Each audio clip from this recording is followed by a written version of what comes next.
Good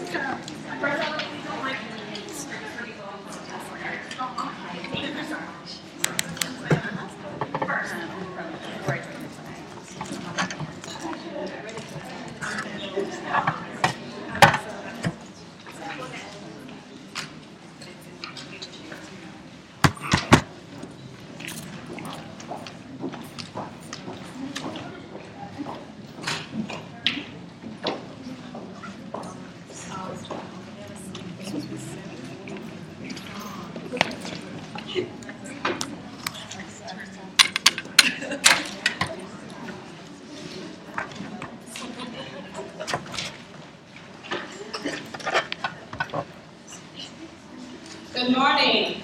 Good morning. All right. Well, I'm Agent DK. Can you hear me okay? Is there an echo? No? Okay. All right. I'm Agent DK. I'm with the U.S. Human Rights Network. And I'm so thrilled you joined us this morning. Happy World Water Day to everybody. Yes, woo! And we'll really be cheering once we make sure that everybody in the world has access to safe drinking, clean water, and sanitation. So, let's see. I'm so glad you joined us today for this very, very important discussion. It's important that we discuss water every day, but we're particularly excited to be discussing it today on World Water Day. And a day after the International Day for the Elimination of Racial Discrimination. And I'm so thrilled to be part of the CSW. We've been doing work for the CSW, or I should say I have, for a number of years now.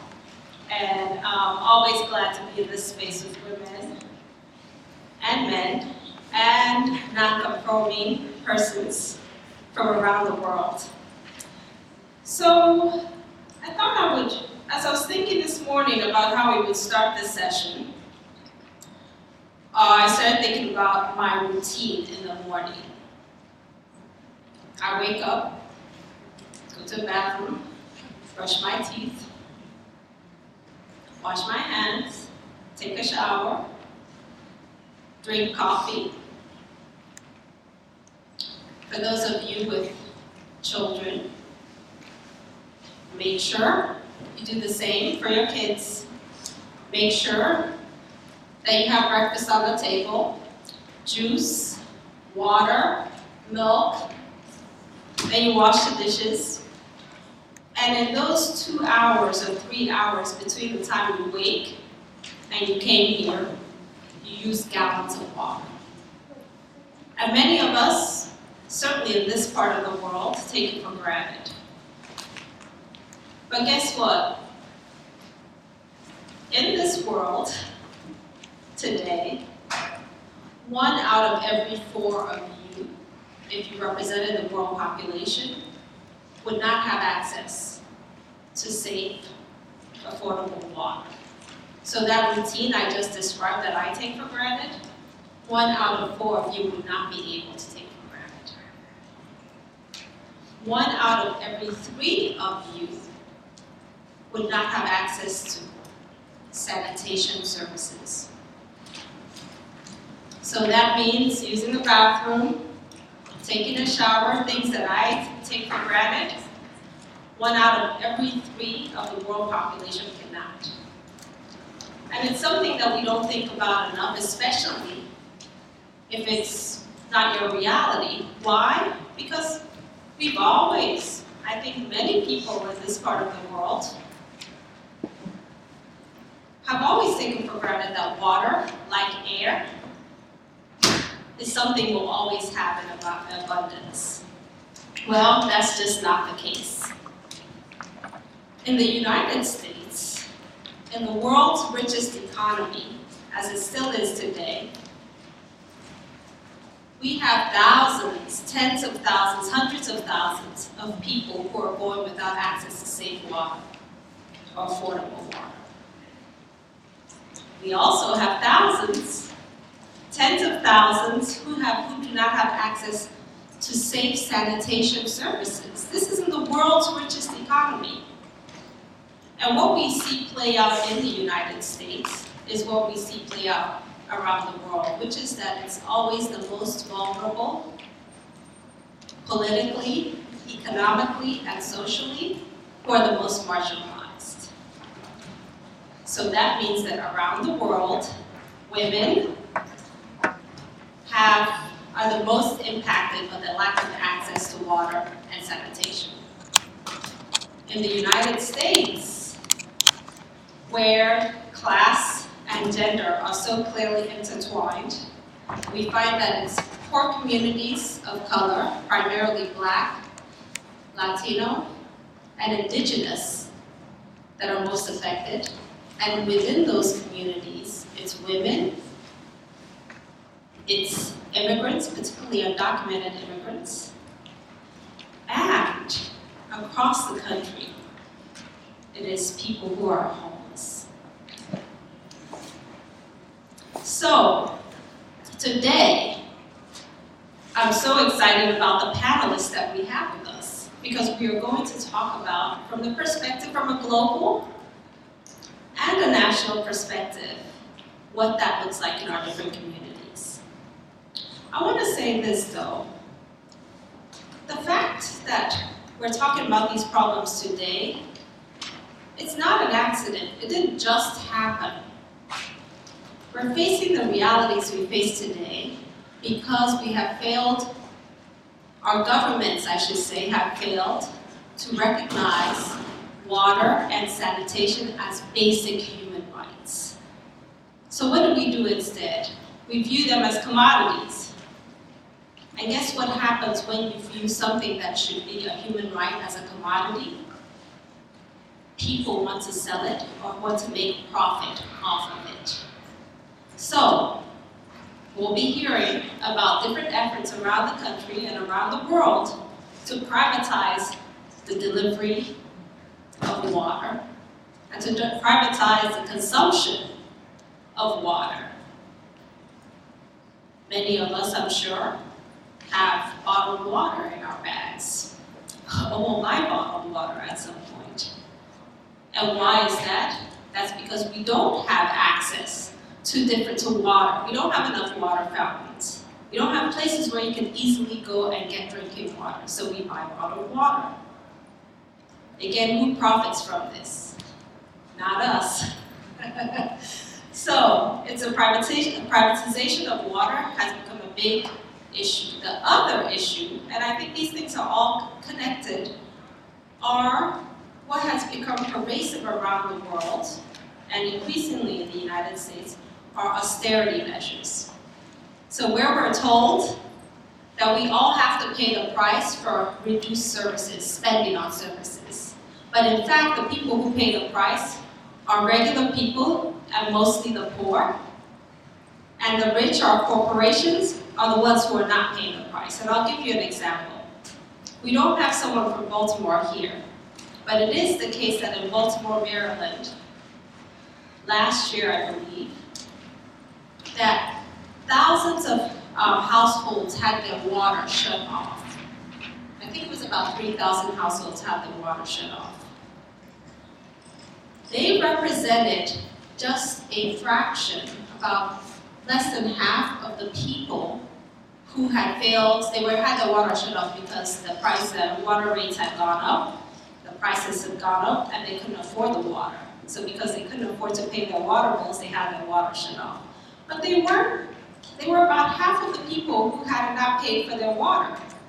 The other half was made up of corporations. Guess how many corporations had their water turned off for failure to pay? Zero. Zero, not quite. Two. So almost zero. So this is what we see around the world. So that's why many of us around the world and in the United States have been working together to highlight this issue of the lack of water and sanitation for our communities and the particular impact it has on women. So we have a coalition, and we're so thrilled to have coalition members of the It's a coalition on the human rights to water and sanitation that's coordinated by the U.S. Human Rights Network, and we have our members here. And we're also joined by people who are fighting for the human rights to water and sanitation globally. So I'm so thrilled to have this panel today, because we see this as essentially the People's Panel, or the People's Summit. And we're calling it the People's Summit because we know that right now there's also a summit happening at the White House on water. But that summit is by invitation only, and does not represent many of the voices that you'll see here today. We did manage to get one coalition member in there though, Catherine Flowers, to talk about sanitation services, the lack thereof in Alabama, Lowndes County. So today we have an esteemed panel of people who've been working on this issue from the ground. So our grassroots leaders on this issue include, and I'm too excited, Marcela Oliveira, who came all the way from Bolivia, Cochabamba, and if many of you have heard about the water fights, the community that globalized the fight against the privatization of water and for the human rights to water and sanitation came from Cochabamba. So we're so thrilled to have Marcela. Marcela will be followed. Yes.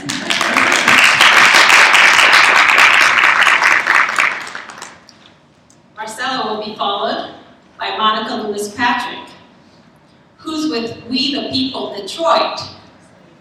And they'll all talk a little bit about what they do for their organizations or their communities.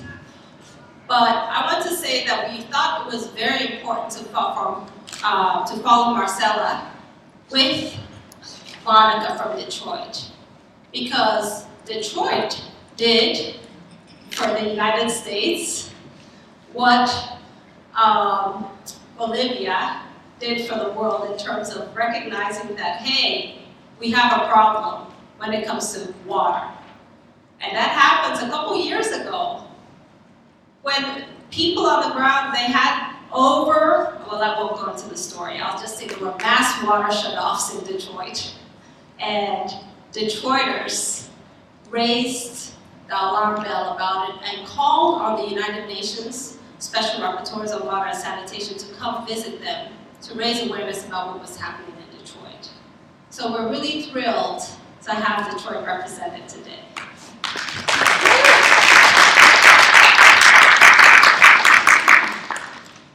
Now Detroit will be followed by our very own New York, Kendall Jackman. Now I've known Kendall for a long time, and she's been doing grassroots work for a very long time on behalf of the homeless community in New York City and the United States. But also communities who've been left behind by so-called development in New York City. And for those of us who live in New York City, we've seen that happen over the last 2 decades. So-called development projects that don't include people who have a low income or fixed income. So Kendall will be talking about how something we take for granted is an everyday issue for the homeless population.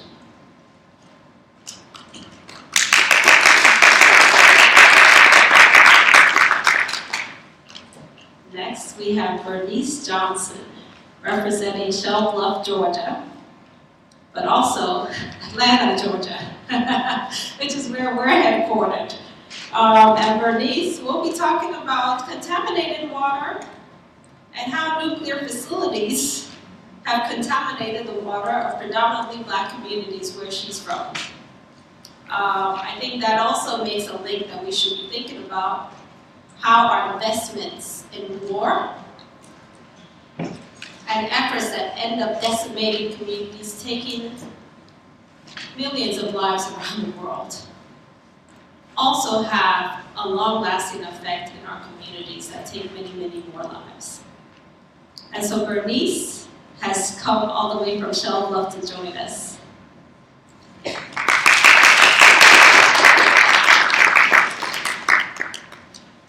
All right, so next up is Lani Oliveras.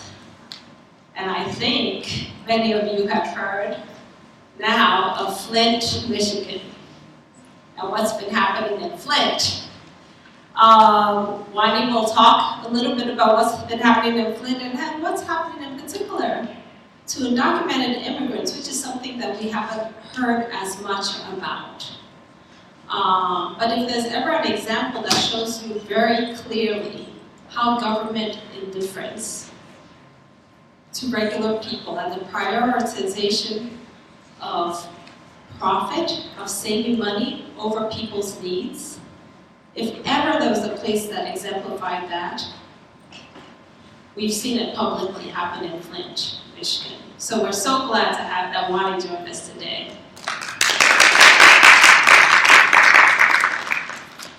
And next up, we have Juliana Mewanu from an organization I'm sure nobody has heard about, Human Rights Watch. And she will be talking about how water, the lack of water sanitation affects people globally, but particularly indigenous communities. Now, we have that issue here. We have people who typically will join us. We have members of our coalition who represent indigenous peoples in the United States also, particularly from New Mexico, where uranium mines have been poisoning their water and health, reproductive health, and cancer rates have gone up over the last few years, and the government has failed to protect them. Juliana will be talking about what happens to indigenous communities around the world as well. So,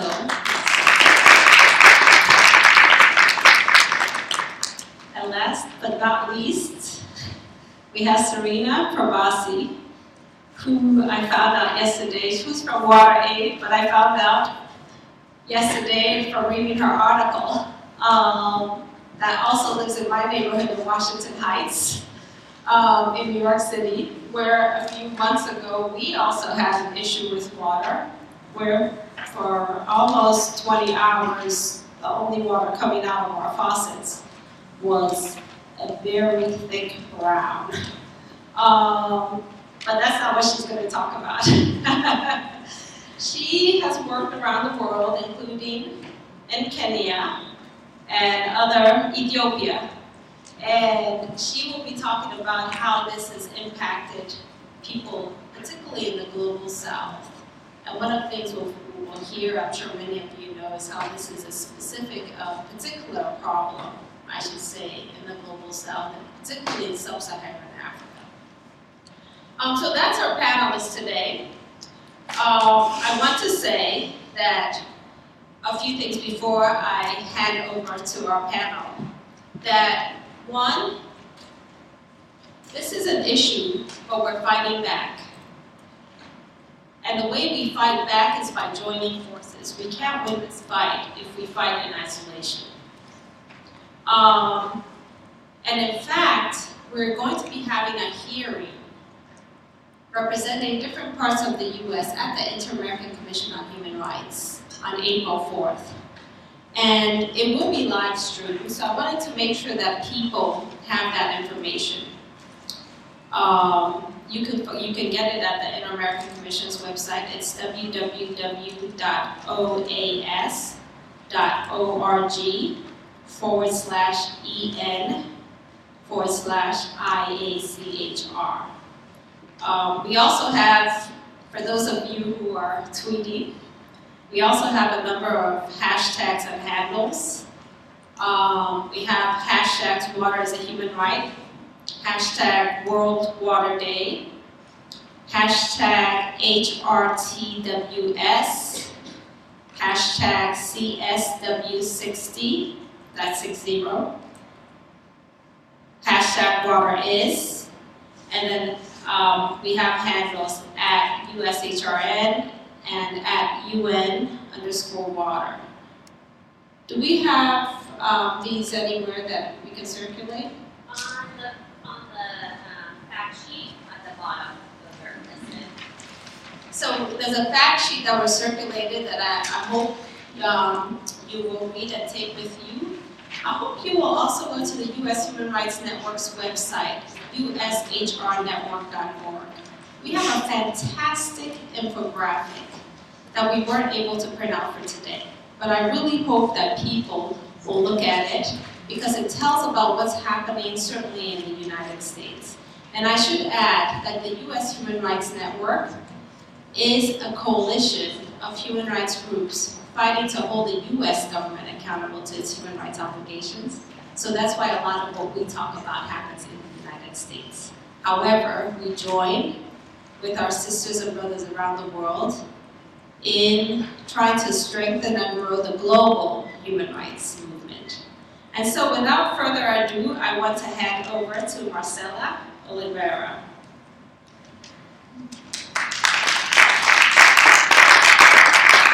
Good morning. Thank you very much to the U.S. Human Rights Network. I'm glad they are called U.S. and not American Human Rights Network. And I also want to thank Rebecca especially, and Darcy, and my friend Alexander, who is always hosting me when I come to New York. My English is not very good. But I'll do my best to talk about this. The water movement in general, in worldwide, is very well organized, and I think that comes. I don't want to take credit for that, but I think it comes from the struggle in Cochabamba in April 2000, almost 60 years ago, when people worldwide realized that it's possible to change fate. And it's possible to win. Since then, I think the horizon for this very well-organized movement has been to create, to make possible the UN Convention on the Right to Water and Sanitation that was finally achieved in 2010. So once we got to that point as a water movement, we start to wonder, now what? You know, we've made what we were fighting for, it's already there. And in many parts of, many countries in Latin America, especially, this was also passed in our constitutions. That's the case of Uruguay, that was the first country where it passed in Latin America. It was the case of also Bolivia and Ecuador, countries that have the most progressive legislation when it's about rights of nature or these kind of things. But we suddenly, I feel like we realized that it was just a tool, that there was something else that we had to do with that, and it wasn't enough to have a declaration. We had to do something else as communities in relationship to that. So people in our countries, in Latin America mainly, are fighting for the right to water before 2010. They were fighting for that. And after 2010, we're still fighting for that. So it's not over, and I think it goes beyond the declaration. When we see water, we usually relate that word immediately with women, because women are in charge of the house things, and we think, you know, they are the most affected with the lack of water or sanitation. We usually have this kind of picture of, you know, almost a postcard of women carrying buckets of water in their heads, and that's how we identify, you know, what's going on with the lack of water worldwide. However, we hardly think that the access to water is also related to inequalities in relationship to gender.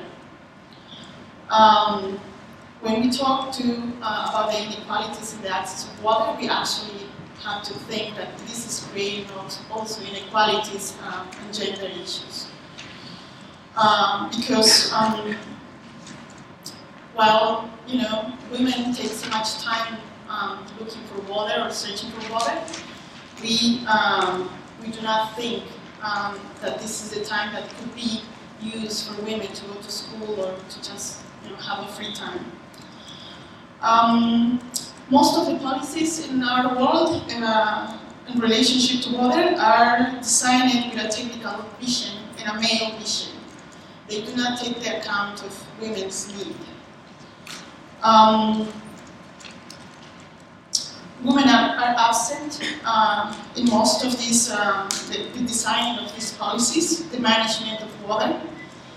And so we always reproduce this link between women suffering instead of being women's spokesperson for their own rights.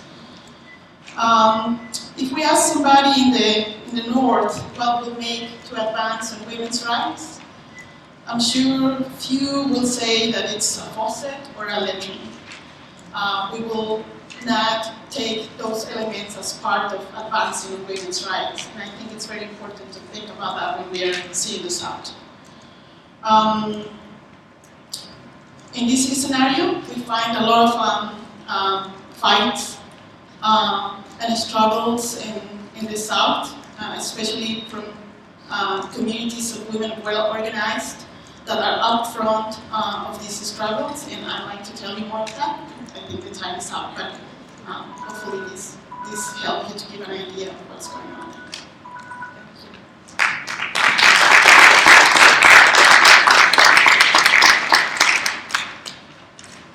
Good morning. Good morning. I'm Monica Lewis-Patrick. I'm the co-founder and president and CEO of We the People of Detroit. As many of you may know, Detroit in 2014 experienced a very vicious and reptilian approach to water. One of the things that first happened was that right before the bankruptcy or the bankrupting of Detroit, very systematically they started shutting off water. It started out with about 1,000 households per week, and at its height it was about 3,000 households per week. Right now, you have about 91,000 households that are in jeopardy of being denied water, or right now, they do not have water. In 2014, there was an amazing woman by the name of Charity Hicks. Charity was a food and water policy expert globally. Charity also was a much beloved Detroiter.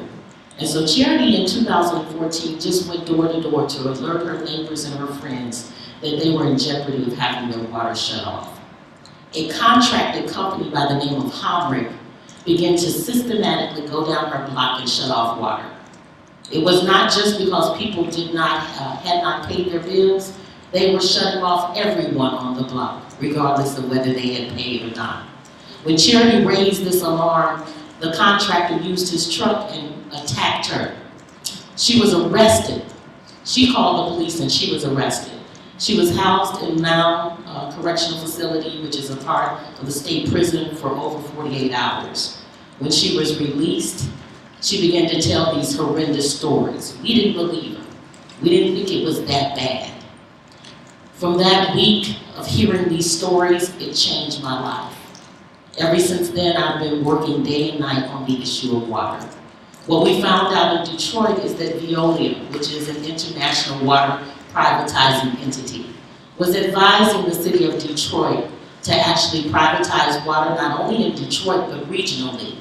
They created something called the Great Lakes Water Authority, which was a way to commandeer and steal the access of private ownership, public ownership of water for private purposes. This also led to what you're going to hear from the person in Flint, to creating the Karonaki Water Authority. So Detroit at one point had provided water to 4.3 million Michiganders. Almost half the state of Michigan got their water through the Detroit water and sewage system. But under the contrived bankrupting of Detroit, many of the same banks that are buying up the aquifers around the world are also a part of the bankrupting of Detroit. What was interesting is they left the water debt out of the bankruptcy. Why was that? To weaken the Detroit system, to make it financially insolvent, so that they could carve it up and then create the Great Lakes Water Authority, also taking Flint, which was the largest residential customer, off of that system. Detroit sells its water to all of its neighboring and suburban customers. They sell it wholesale. Detroiters pay retail. Our water has been marked up 126% over the last 10 years. Many of our pensioners, their pensions on average are about $19,000 a year. They have had their pensions stolen, they have had their health care stolen, and now they're having to pay these astronomical water rates. What we know about Detroiters is that we put the world on wheels. We are the arsenal of democracy, and so we will not go out without a fight. And so we have learned from our comrades and our sisters around the globe, not only in Chile, in Malaysia, also here in the stateside. There is a young woman in West Virginia by the name of Paula Swearinger. Also, there are women in Canada that we're working with, women in Arizona and California. What we know is because women are beloved. Because we know what's important is our children and our family. Because we are fearless and ferocious about defending our children and our family. We will continue to organize, mobilize. There is nowhere on this planet that Veolia will be able to hide from us as it relates to taking what we know is the common water.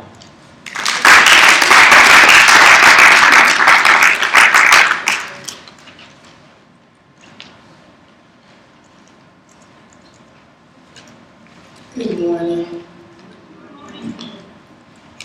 I'm the Native New York on the panel. I'm Kevin Jackman. I want everyone to know that in New York City, homeless women are an afterthought. In 1974, homeless men were able to win the right to shelter by suing David W. Carey, and it's called the Callahan Decree. That's the short version. It's a lot of pages. Robert Callahan was sleeping in the street. Boy tripped over a month before he won the lawsuit. Robert died of exposure on the street. 4 years later, in '78, women won the right to shelter. But a lot of folks don't want to go to shelter because of various reasons, and I'll get into some of those in a minute. There are churches who open their hearts and take care of people. There are only 3 churches in the city that allow shower facilities and only one of them give time to women. And that's getting ready to change because there's a lot going on with the homeless population thanks to our NYPD. So a lot of places are pulling back what they are offering. Laundry facilities are limited. Folks don't want to go to laundromats, they're not welcome in laundromats. So how do you wash your clothes? If you're a street homeless woman, if you don't get to this one soup kitchen, you start using public bathrooms. I know a lot of people in New York complain about smell and how nasty the bathrooms are, but they have no choice because they have no place else to go. So they're going to use public bathroom because they want to be clean. Nobody wants to be on the street like folks do and smell. They don't want that. But you're not offering them anywhere to go to take care of themselves. So they resort to public bathrooms. I was in the shelter system. I'm still in the underground shelter system. We have access to water, but sometimes in the buildings they use for shelter. You may have hot water this morning and heat and no heat. Tomorrow heat, no hot water. Every building I know of in the shelter system here in New York had plumbing problems before they rented the buildings. Every building has mold. Those of us who have been through the system call DHS genocide. Because you had plumbing problems prior to using the building, now you have more plumbing problems. One of the shelters I lived in, the mold was so bad, they painted the hallways a battleship gray and stuccoed the walls in white. And we weren't supposed to figure out what was coming through. But, you know, by the end of the week, the mold was back in the bathroom, and they're trying to clean that up again. So, the last one I was in, the sewer backed up once a week. So you now have the sewer backed up, you're told not to take showers till the morning, so on. We have access to water, but what's the quality? As you heard the sisters before me. You all think because we have a shelter, you have all that, no, you wouldn't want to live in a building that's full of mold. I have friends who haven't had asthma since childhood who now have asthma. I had respiratory problems. I keep trying to say, oh, it's because you smoke. I didn't have the problems before I went to shelter. So, in New York City, shelter system is genocide.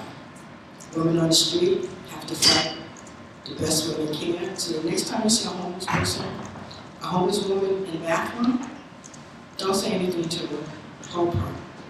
Because this is the only way she has to take a shower, take care of herself. We're all women in this room, we know what happens to us next time. So if you see one, don't make those sounds, ask what you need to do for her. Because the city doesn't care about her, they really don't care about any of us. But like I said, we were last on the list to be granted the right to shelter. So, I'm very proud of you for saying what you say. I'm sorry? I'm very proud of what you just spoke about.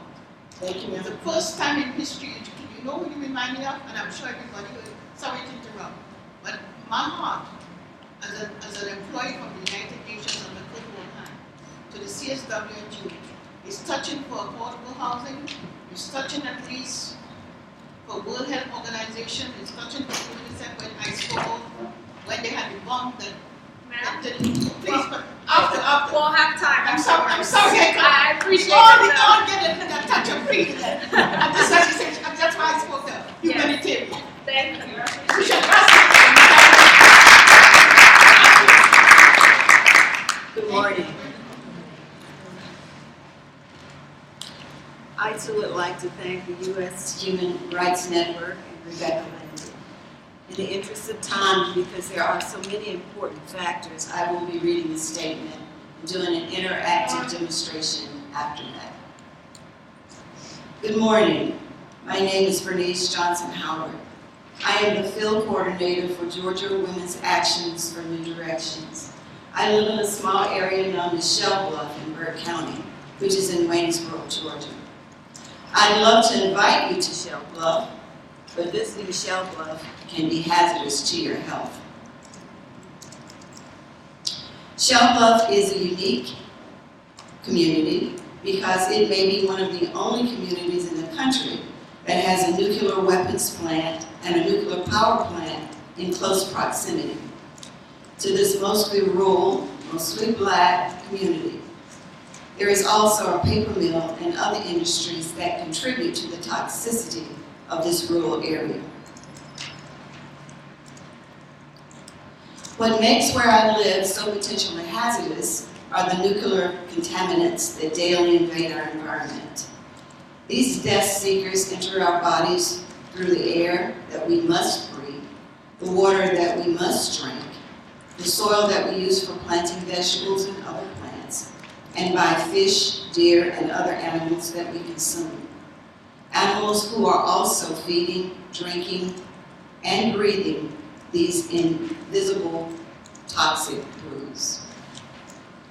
Most, if not all of these nuclear poisons cannot be cleaned or neutralized out of our rivers, soil, and air. The confirmed presence of nuclear poisons and contaminants in our backyard means that those life-altering poisons have the potential to stay in our backyards for thousands and thousands and thousands of years. Ungodly elements that take their course by stripping health, happiness, livelihoods from generations after generations after generations for thousands times thousands of years, particularly harming women and girls. The following is a list of nuclear contaminants that have been found in my area and their possible side effects. Please keep in mind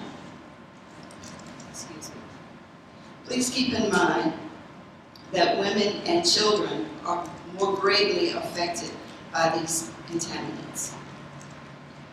Tritium is especially damaging to the bodies of women. Exposure to tritium increases a woman's risk to cancer. It is also known to cause early miscarriages, birth defects, and has the ability to cross the placenta and thereby affect the unborn fetus. Plutonium, cesium-137, strontium, and other contaminants are all in our environments and all have the potential to cause cancer and other life-threatening diseases. Women's bodies have a very unique metabolism factor. Children's immune system and other body systems have not fully developed. Cough medicines and other medicines specifically and clearly state that children should not take the same dose of medicines that an adult would take. But if the radiation exposure safety limit calculations, e.g. reference manual, used by some nuclear plants, seem to imply that one safe dose is safe for all. This concept of one safe radiation dose fits all would almost be laughable if it were not so dead.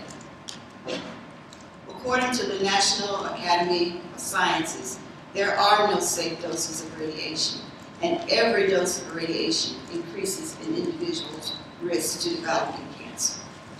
To show you the importance of using this scale that is used to protect us in our society, I'd like for every person in the room to please stand. This will only take a minute. Using the standard reference manual to protect people from radiation dosage, these are their guidelines. If you are not a white male of Western European or Northern American habitat, please sit down.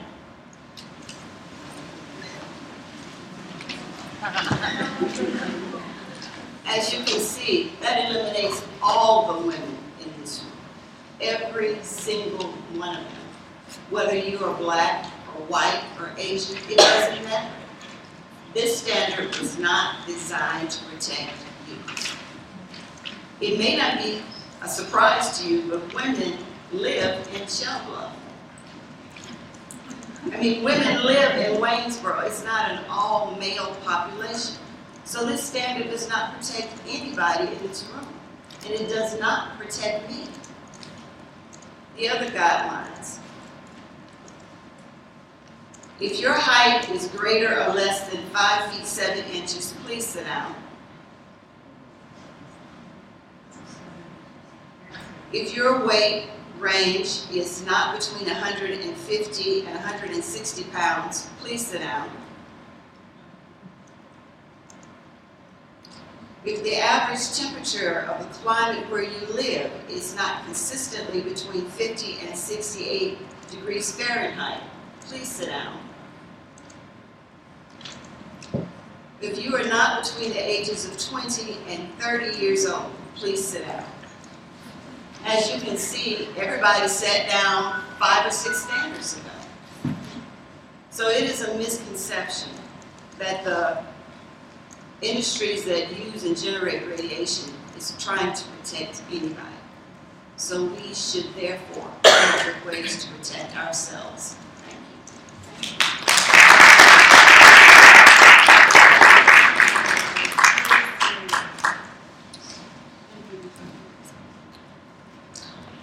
Hi, I'm Juana Olivares. I'm the president for the Genesee County Hispanic Latino Collaborative in Flint, Michigan. The efforts that the Genesee County Hispanic Latino Collaborative has been running is making sure that the Hispanic Latino undocumented immigrant community in Flint has received water, information in Spanish. As some of you may be aware, they were the last ones to know as of January of this year. And the information that was sent out last year, the year before, was in English, and it was very limited. Any information that was finally translated was through DHDC, an organization out of Detroit, which is the Detroit Hispanic Development Corporation. Thanks to them, we started giving out information to the families in Spanish. To this day, we still have families who do not know that there's lead in the water.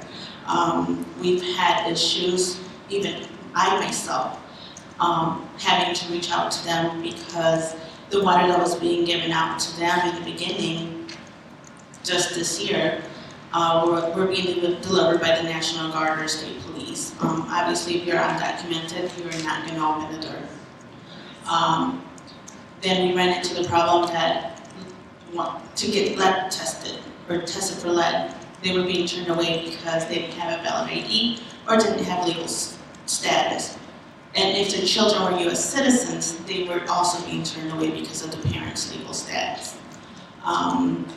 Now, through the efforts of the collaborative and other organizations throughout the state, we were able to provide lead testing for them, but we run into the challenge that the children who are undocumented do not qualify for any health insurance. Right now, we have about 5 children that we know of who have high levels of lead. One of them is over 50. Once it's over 45, you have to be hospitalized and start treatment.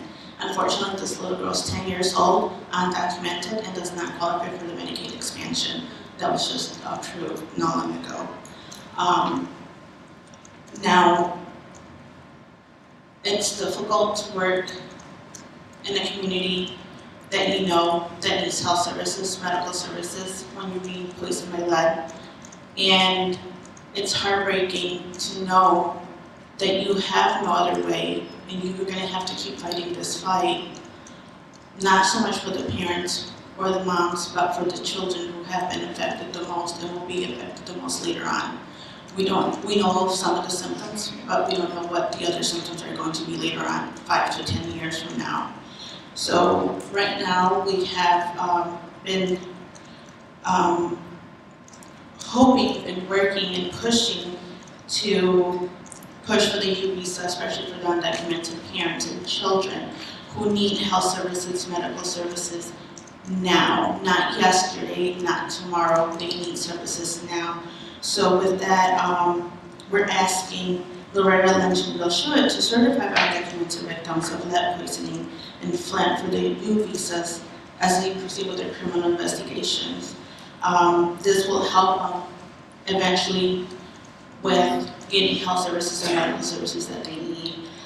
We do have a petition going on, and the website is michigan.org/Flint U visa. If you could please sign on and help us push this, because we need this more for the children than we do for the parents. We need services, health services for the kids. So, thank you.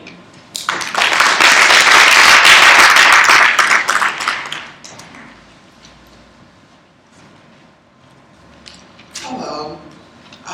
I'm filling in for my colleague who is Amanda Klassen. She is the senior researcher who works on water rights and Human Rights Watch.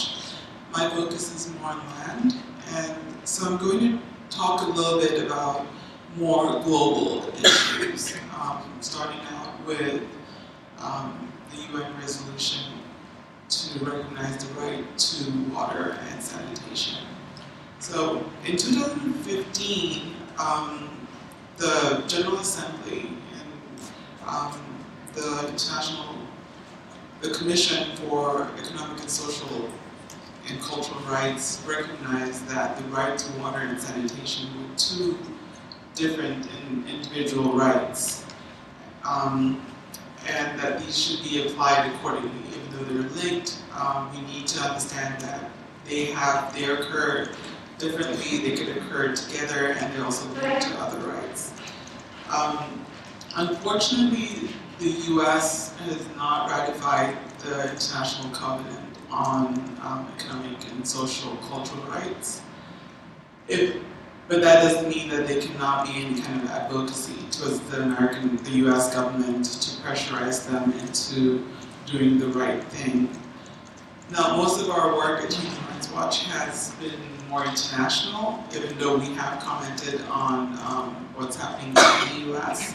I'm here with some of my colleagues, and some of them were actually involved or are involved in the research in First Nation communities in Ontario, Canada. So if you have questions about that, you could ask Amanda, who's at the back, or Janet, who's over there also with me here.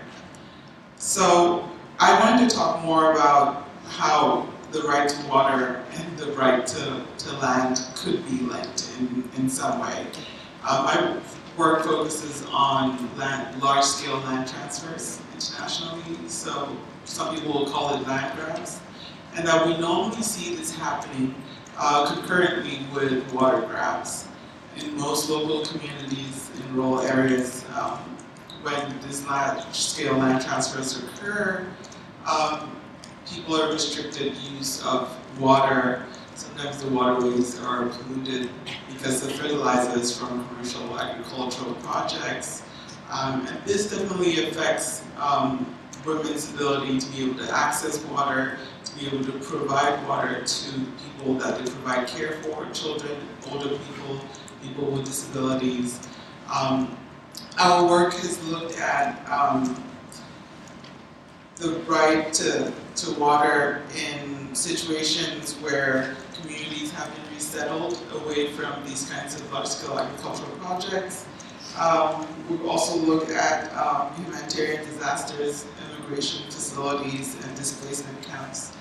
Displacement camps, especially in Haiti. We've also looked at detention facilities, prisons, and jails, especially in Thailand.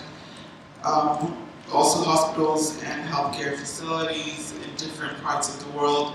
I'm just trying to show that this whole phenomenon, this lack of access to good water, or lack of access to sanitation, to proper private sanitation, occurs everywhere in the world. It is happening in the US, it's happening in every little corner in the world, and we need to pay attention to that. Thank you.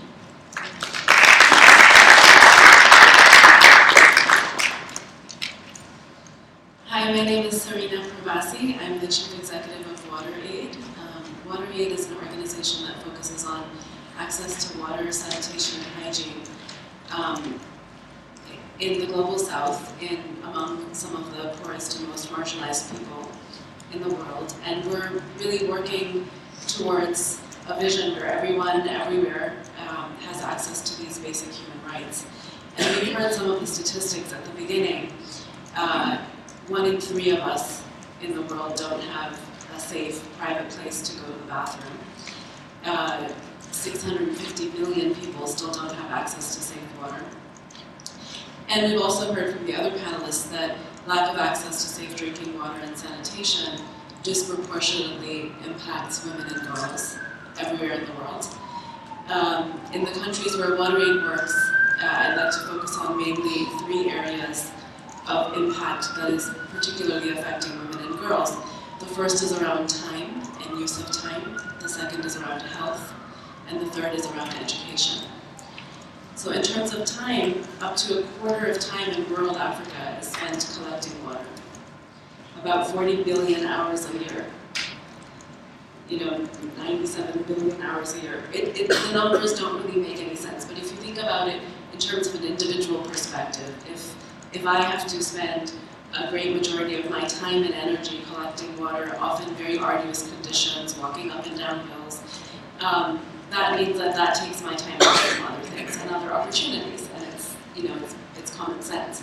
Then if my girl children are accompanying me and helping me collecting this water, then they're not in school, they're also not getting those opportunities that they should otherwise be, or I'm not starting a business, or I'm not farming, or whatever that I might be doing in addition to collecting water. Similarly, the time spent actually looking for a safe place to urinate or defecate, it's something that's so basic that we don't have to, in most parts of the world, and most of us, we don't have to wake up in the morning and worry about where we're going to go. And that worry, that stress of having to think about where the next place is, where am I going to find a private place to go to the bathroom, is something that preoccupies so many women's time and life, and a daily struggle for that. In terms of health as well, lack of safe water, sanitation, hygiene, they cause so much preventable, completely preventable, mortality, morbidity, diseases. 500,000 children under 5 die from these causes every year. And they are related to the most basic and preventable things from clean water and sanitation. And the numbers, I could go on, but pregnant women, women who are giving birth, if you don't have clean water and a safe, clean environment in which to give birth, the leading cause of infant mortality is sepsis. It's a completely preventable infection if there was a clean environment and clean water at the time of giving birth. For education, in the area of education, something that one of the previous panelists touched on, menstruation. Adolescent girls and women menstruate. In many countries, there are no adequate facilities for girls. When they start to menstruate, they don't have a way to manage that in school, so they stay home. They stay home 5 days a month, every month, and then they start to lag behind, and they're not doing as well as their male counterparts in school. So it has a huge knock-on effect. Violence, sexual violence, all kinds of effects that primarily impact women and girls. This year, WaterAid has come out with our annual World Water Day report, and it focuses on the fact that the poorest in the world also pay the highest prices for water. So it turns out that in Papua New Guinea is where people pay the highest rates for water. And that, similarly as other panelists have said, it's the poor and the marginalized that are paying the high price in all of these other ways, in health, in education, in time, but also in money. The poorest pay the highest prices. And that's the same in many countries around the world. It's also the same here in the US. The burden on women and girls is also higher here in the US, as we've just heard. So from a WaterAid perspective, for me, it's really been an opportunity, quite eye-opening, to listen to the stories that are coming out of the United States when we spend a lot of our time working on issues globally in countries that are considered to be poor countries.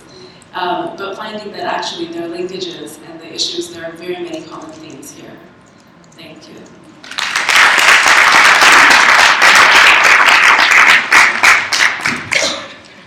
All right, thank you to all our panelists. So we have about 30 minutes, and I thought we would take questions from the audience. So, okay, I know you had a question. We're going to limit the questions to... You may stand up. So we're limiting it to 2 minutes to make sure we get everyone, okay? We don't have wireless microphones, so either step up or speak really loud.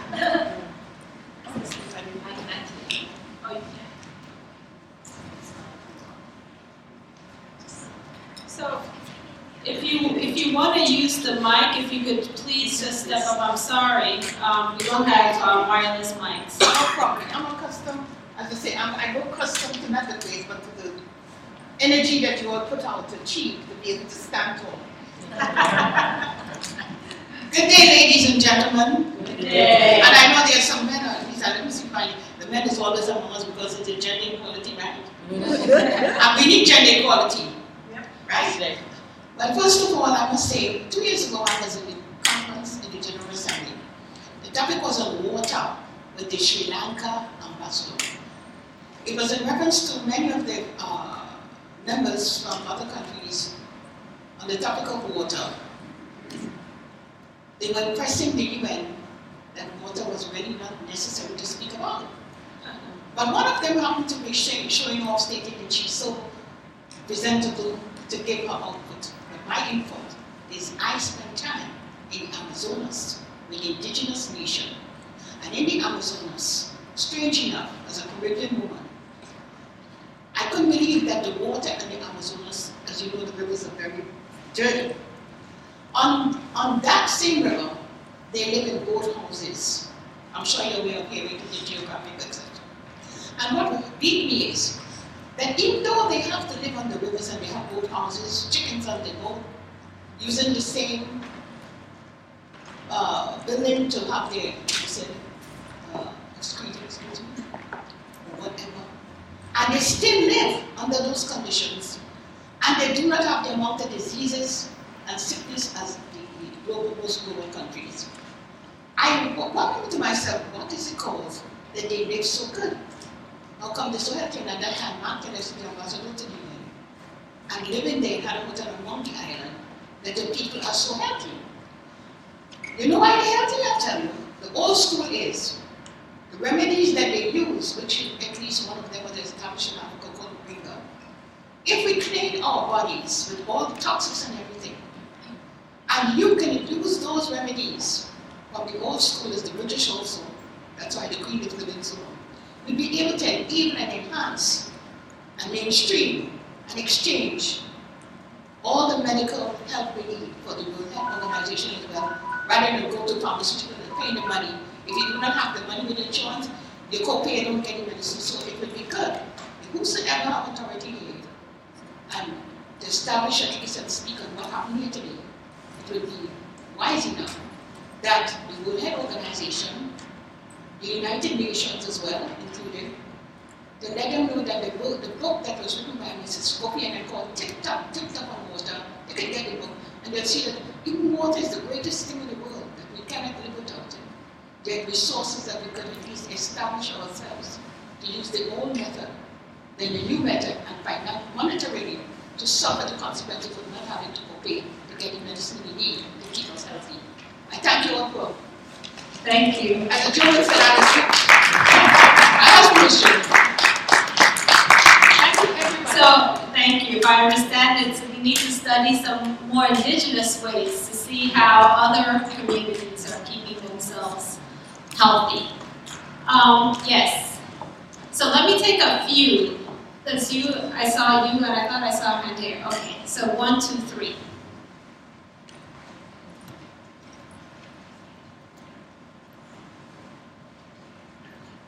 Thank you.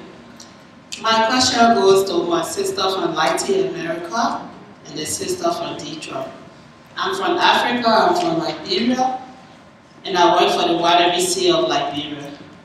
We are working with women in various communities, especially rural communities.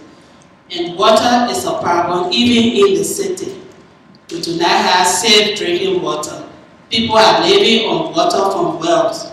My question is, what strategy you are using or you have used to improve the water situation in your community that we can learn from to go back, because we are working in community and water, safe drinking water is a challenge.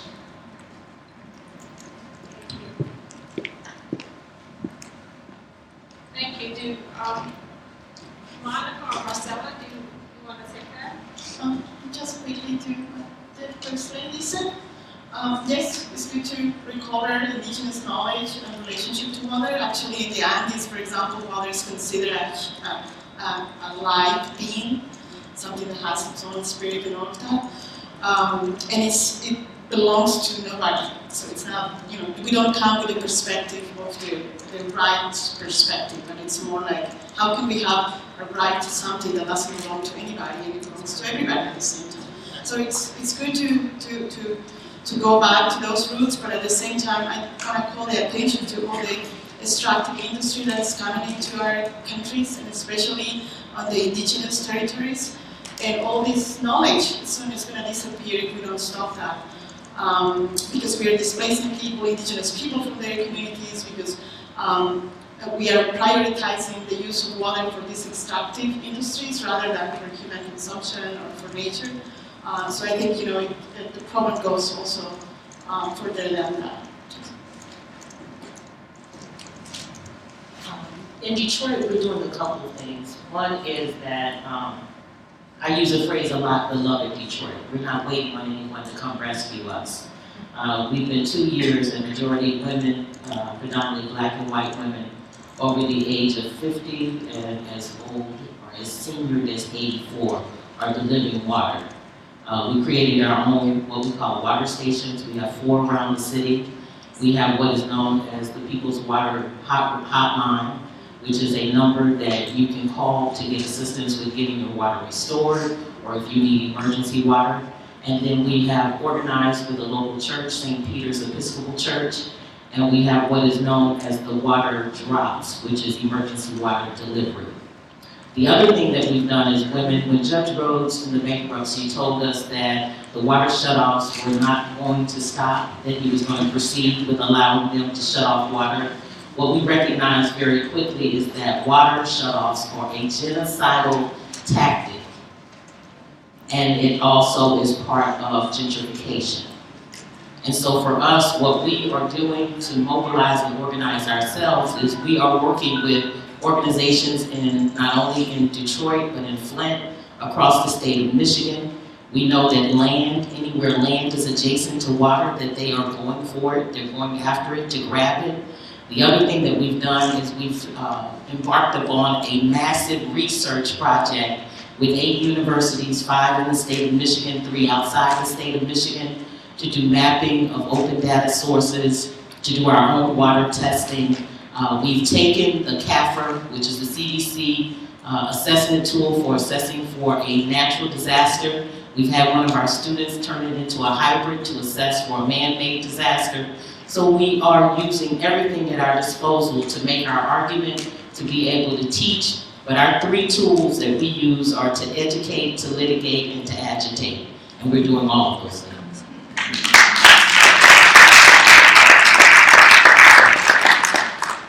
All right, thank you. And if we have time later, I do want to hear from other panelists on some of the solutions that communities are coming up with. We have another question? Yes, I'll project. Thank you very much.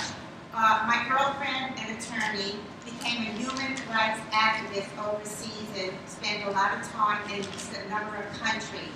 She drank the water, and it wasn't the water that caused hearing loss. She became quite ill. It was the medicine, and she's had several operations when she returned to the United States and is now a person who had serious hearing issues. Do you have in place protocol, both domestic and overseas, that will allow you to collect data, or do these women know anything that they might be allergic to, or how do you deal with the possibility of an allergic reaction to any of the medicine to treat illness from the water? A very serious issue. My girlfriend is not the only one. So let's make sure we understand the question. So the question is, do people have any protocol in place? Any protocol in place that identifies allergic reactions to medicine? Right, to treat diseases about water. Right, my girlfriend's not the only one. Apparently, it is a wave, or there are quite a few people that have been ill from the medicine because they do not know about their history of possible allergic reactions. So what do you do? What diseases in particular? Organ shutdown, hearing loss, vision loss. It's quite traumatic. It's like a traumatic brain injury. I don't know, is anyone on the panel familiar with,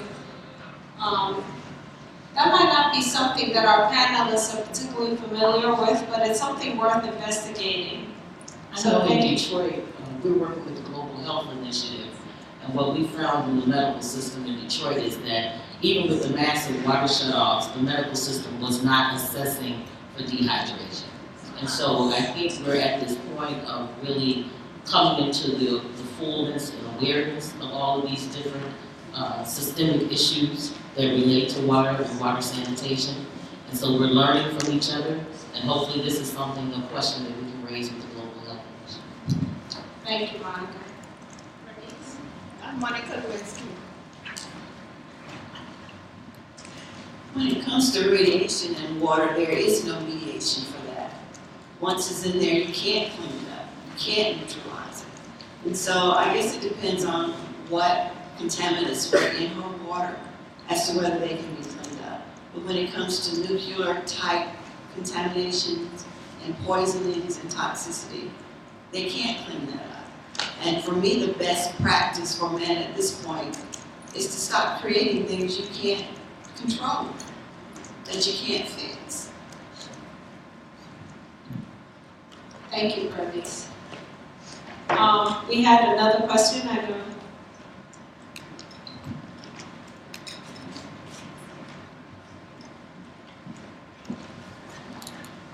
Thank you very much for your really just quite disturbing contributions to this talk on water. Safe water.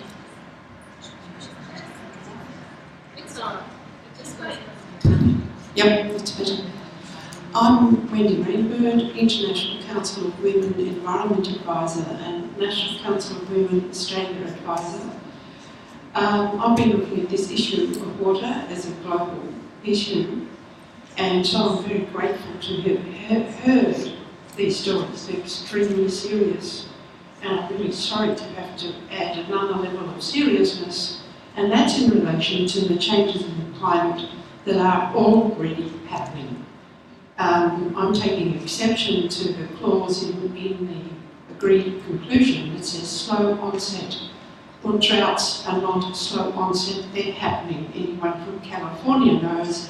We know in Australia, we also know in Papua New Guinea and Highlanders were starving due to lack of water recently. There are many, many other instances throughout the world. So we've got physical aspects of scarcity that we're looking ahead towards, the droughts, but also when there's floods, it's not safe clean drinking water, and usually not adequate sanitation either.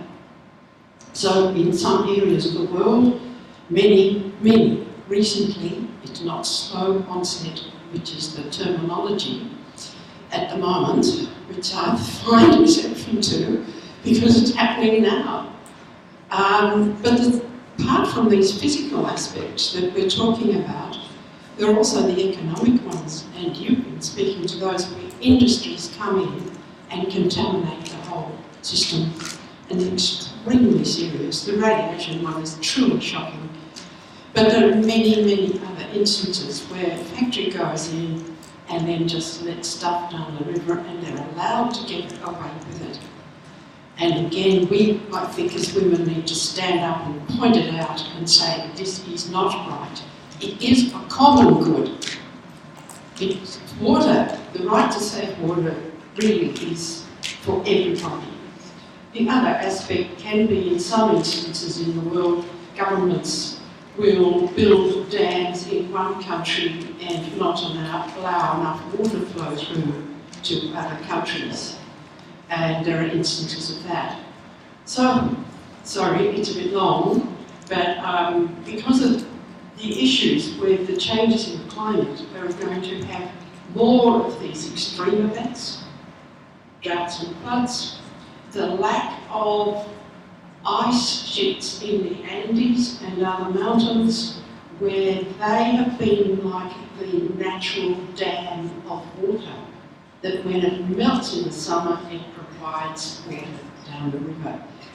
La Paz in Bolivia, I have read in The New Scientist, is under threat because of that loss. So we're really facing these issues now.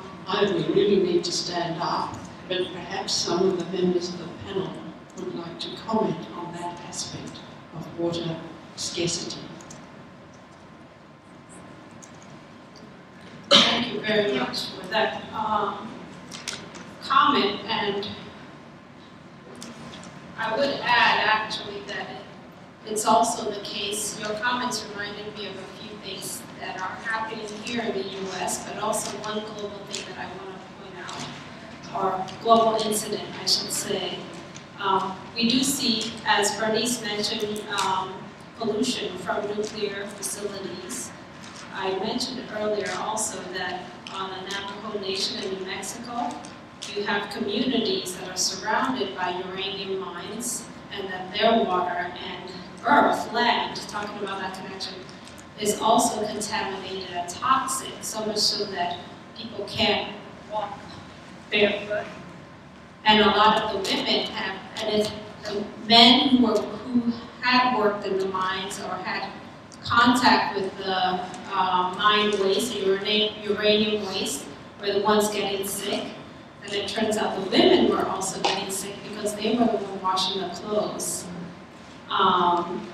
for their partners, their children, when they came back from the mines. But the global thing I wanted to mention related to the issue of dams, and just wanted to take a moment to remember our sister who was murdered in Honduras, Berta Cáceres, recently, from fighting the development of a dam that would have damaged their community, in this case particularly indigenous communities. I don't want to miss the opportunity to just recall her memory and send our thoughts and prayers to her family and friends and to human rights defenders. Are there any comments from the panel on the connection with climate change and water? Yes? Actually, yes, Serena.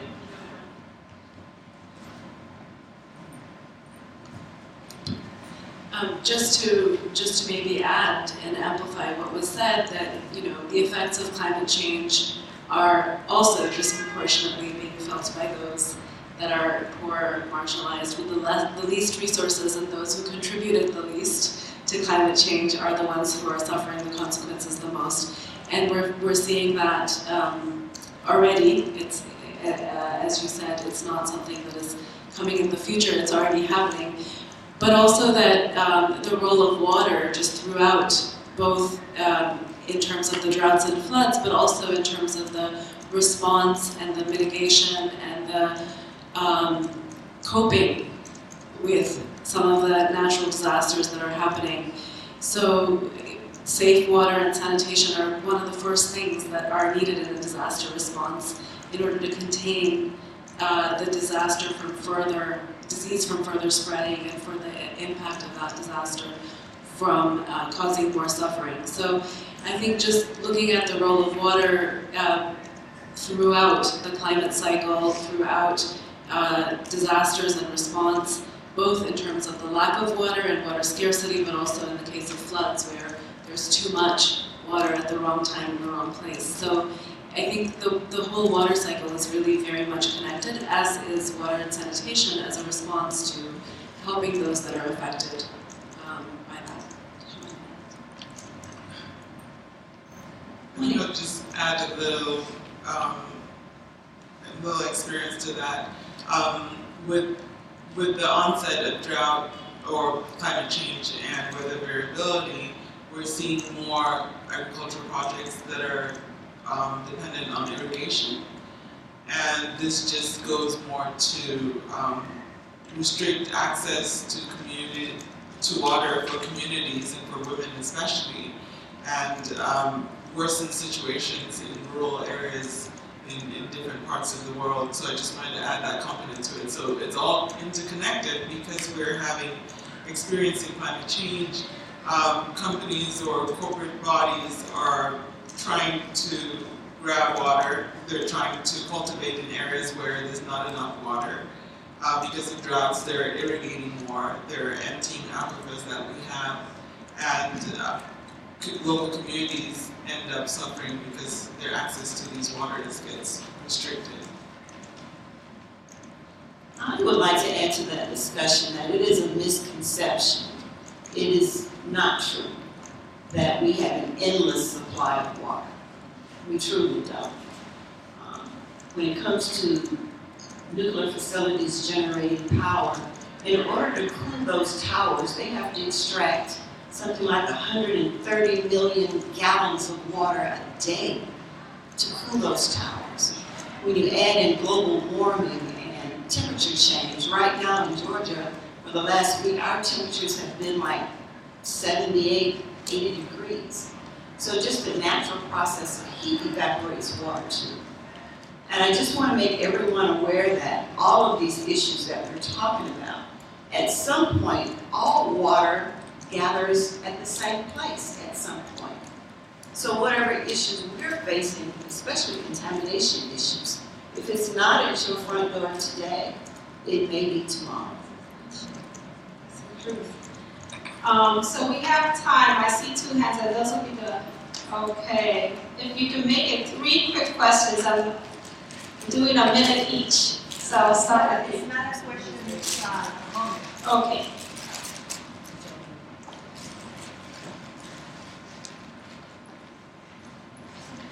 I want to congratulate our sisters for such a great struggle for defending water as a common good, and also said that I'm representing Public Services International. We are a trade union federation that congregates water workers, men and women, and we are also struggling for defending water in public hands. Not privatizing water, and I want to tell you that right now in Peru, we are having a great struggle for defending the public water enterprises. So great for that, and I have to say that also the water workers, we are defending water in our side.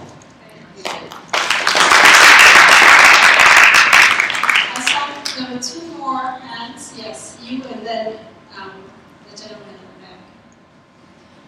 You've spoken earlier about immigration and the undocumented people not being able to get access to the water. And I'm thinking about the climate change and more people having to migrate because of lack of access to water. So I'm wondering from the panelists, like, how do we change the conversation from one of water is like a private right or water is a national right to water is a human right? Because I think everyone in this room agrees that it is, but how do we change that conversation to be able to protect the people who don't have access to civil rights because they're not citizens of particular nations?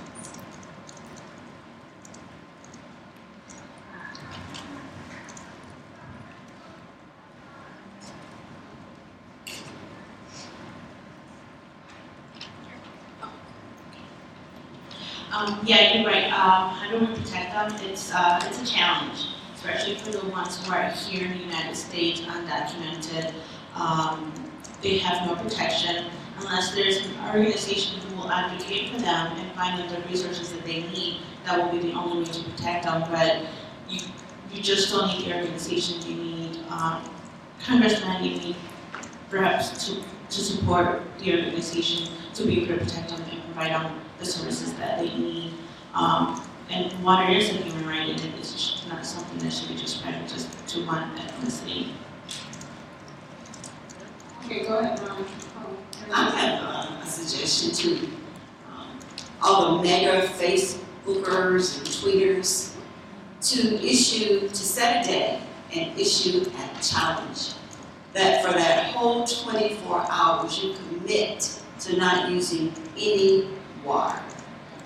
That will bring everybody in the same situation that a lot of us are in.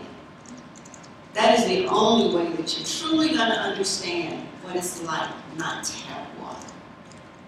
It means you can't brush your teeth, you can't bathe, you can't flush your toilet, you can't cook, you can't do anything. And so I think there should be a day set aside where we issue that challenge to the world to go for a whole 24 hours and not use any water. Thank you, Bernice. Monica? Ms. Bernice, I'm joining the challenge. We'll call it a day without water. Well, what I'd like to speak to is one of the things we've had to do in Detroit, because the narrative is so different in terms of what you hear about the water shutoffs in Detroit and then the water contamination in Flint. And the narrative has been one where people in Detroit just don't want to pay their bills. Well, that is not true. When you look at the demographics of Detroit, over 60% of the population lives at or below the poverty level. When you look at the demographics in terms of households, over 60% of the households are headed by women. So when you talk about water shutoffs, the impact goes directly to the heart of the issue today, which is women, families, and children. What we know that we've had to do in Detroit to try to what we call flip the script is we've had to use everything in our arsenal. the rappers and the artists and the spoken word to take the message across the country and around the globe. We have worked through churches and the faith-based community to educate them that they have a responsibility to do not only for their congregations but for their neighboring members of the community. We have used the lawyers through the National Lawyers Guild, the ACLU, to challenge on the right, the human right to water. We've also organized on college campuses, we've done water parties to engage them. We use everything in our arsenal, and that's the approach we have to have. There is no one answer to this. And if we take that approach, then we're playing into the corporatized mindset. When you look at Veolia and what Veolia has done around the globe, just in Detroit alone, Veolia has been able to target the privatization of not only water, but transportation, our trash collection. They have a monopoly going. So if we would just target one corporation like Veolia or Nestle, we can send a message. Nestle says that water isn't a human right, but I wonder how many people have a bottle of bottled water that comes from Nestle. So those are the things that we can do. We have the power, but we've got to stop seeing the power outside of ourselves. It's through our collective power, and especially the power of women, that we'll get something done. Water will become a human right if women say so.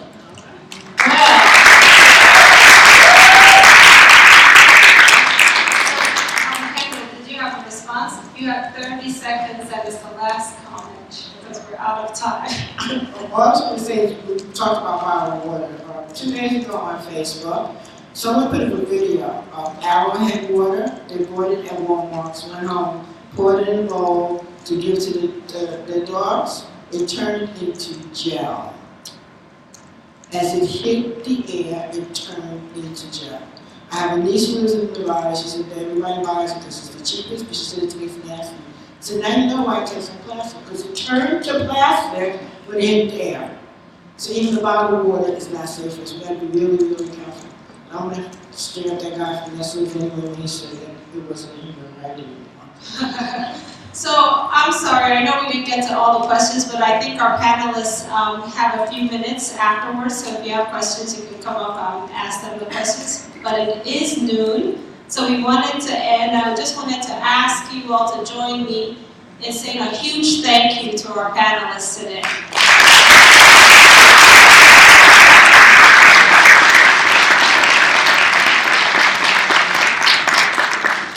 All right, thank you. And I would say that, in fact, as we know, water and sanitation are human rights, and we need to claim them. So I really appreciate the comments of the panelists. I think that every day that we're not making water a human right, water is a human right that we need to claim. So I think part of our challenge is to go out and claim it every day and to challenge anybody who says otherwise. Would it be nice just to bow our heads on behalf of the women? Postwoman to start this CSW, Bella Absus, my colleague, and Angela King, Under Secretary General, who have every country in the world on women's rights. It would be nice just to bow our heads together. Please, we do need to. Angela King.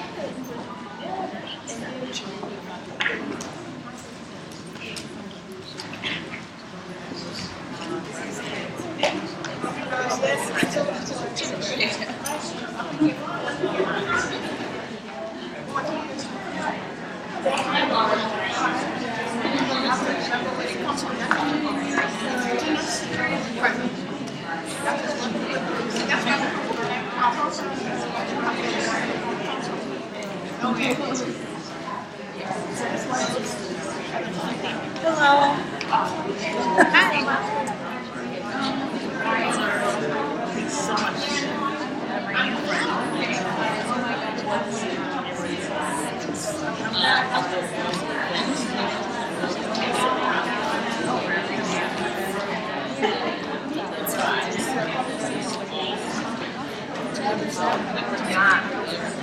They are my units. This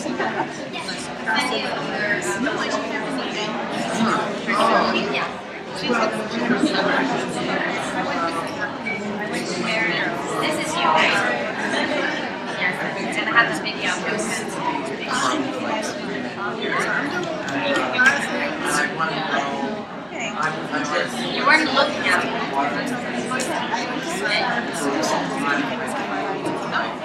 Thank